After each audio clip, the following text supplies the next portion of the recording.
Enquanto ele ainda falava, Judas, um dos 12, chegou.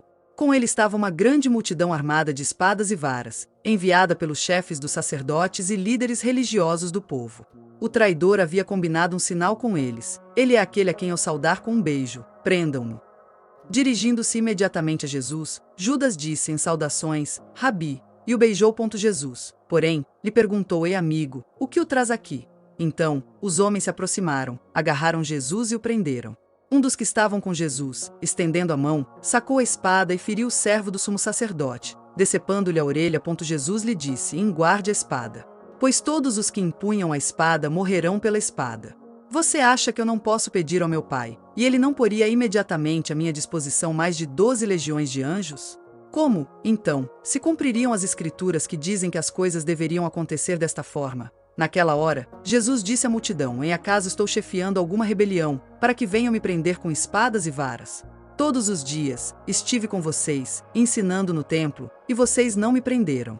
Mas tudo isso aconteceu para que se cumprissem as escrituras dos profetas. Então, todos os discípulos o abandonaram e fugiram. Os que prenderam Jesus levaram-no para Caifás, o sumo sacerdote, em cuja casa se haviam reunido os mestres da lei e os líderes religiosos. Pedro seguiu de longe até o pátio do sumo sacerdote. Ele entrou e sentou-se com os guardas para ver o que aconteceria. Os chefes dos sacerdotes e todo o sinédrio procuravam um depoimento falso contra Jesus, para que pudessem condená-lo à morte. No entanto, não encontraram nenhum, embora tenham se apresentado muitas falsas testemunhas. Finalmente, apresentaram-se duas, que declararam este homem disse, sou capaz de destruir o templo de Deus e reconstruí-lo em 3 dias. Então, o sumo sacerdote levantou-se e perguntou a Jesus, e você não vai responder à acusação que estes fazem contra você? Jesus, porém, permaneceu em silêncio. O sumo sacerdote lhe disse, exijo que jure pelo Deus vivo, diga-nos se você é o Cristo, o Filho de Deus. Em tu mesmo disseste, respondeu Jesus. Mas eu digo a todos vocês, chegará o dia em que verão o Filho do Homem assentado à direita do Poderoso e vindo sobre as nuvens do céu. Então, o sumo sacerdote rasgou as próprias vestes e disse, blasfemou. Por que precisamos de mais testemunhas? Vocês ouviram a blasfêmia agora. O que lhes parece? É digno de morte. Responderam. Então, alguns lhe cuspiram no rosto e lhe deram murros.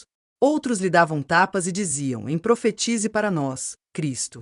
Quem foi que bateu em você? Pedro estava sentado no pátio, e uma criada, aproximando-se dele, disse, você também estava com Jesus, o Galileu. Contudo, ele negou diante de todos, dizendo, eu não sei do que você está falando. Depois, saiu em direção à porta, onde outra criada o viu e disse aos que estavam ali, este homem estava com Jesus, o Nazareno.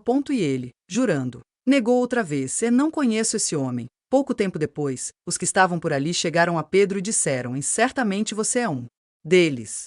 O seu modo de falar o denuncia. Aí ele começou a amaldiçoar e a jurar, eu não conheço esse homem. Imediatamente, o galo cantou.